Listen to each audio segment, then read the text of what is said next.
नमस्ते महाराज। सबसे बड़ा होता है कि जिस व्यक्ति को हम, पहली बात तो व्यक्ति को स्वयं इतना स्वतंत्र होना चाहिए, इतनी योग्यता होना चाहिए कि व्यक्ति स्वयं अपने आप में सुखी रहे। जब व्यक्ति के मन में ये भाव आ जाता है कि मैं अकेला सुखी नहीं रह सकता, मेरे सुख के लिए मुझे कोई ना कोई साथ चाहिए, तो नीति कहती है कि जब हम परवस्तु को स्वीकार करें, चाहे वो जड़ हो चाहे चेतन हो, तो ये मान के करना चाहिए हम इसको कितना सुख दे सकेंगे, हम इससे कितना सुख ले सकेंगे, ये नहीं, हम कितना सुख इसको दे सकेंगे।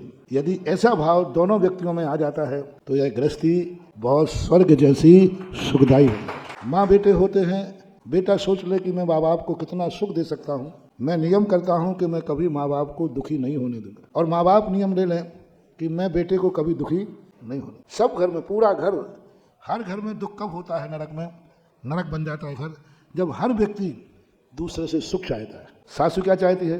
बहू मुझे हाथों पर लिए रहे।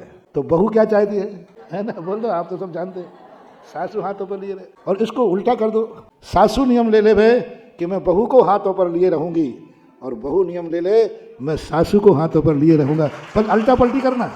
हर व्यक्ति एक दूसरे से सुख चाहता है, भाई भाई को चाहता नहीं है, भाई से सुख चाहता है। तो परिवार का एक संगठन होता है कि हम अपने, जिनको मैंने अपना माना है, इसको मैं अपनी ज़िंदगी में कितना सुख दे पाऊंगा, और सामने वाला भी ये सोच ले भाई, बस यही सबसे बड़ा कर्तव्य है, यही सबसे बड़ा गृहस्थी में प्रवेश करते समय सावधानी रखना चाहिए। अभी 2 दिन पहले हमने एक टिप्स दिया था बद्दुआ का, शिवम की। बेटा यदि पिता यदि बेटे को जन्म देने के बाद पिता के मन में भाव आ गया, मैंने इसको पैदा करके गलती की, मेरे कौन से पाप कर्म का उदय था, सबसे बड़ा।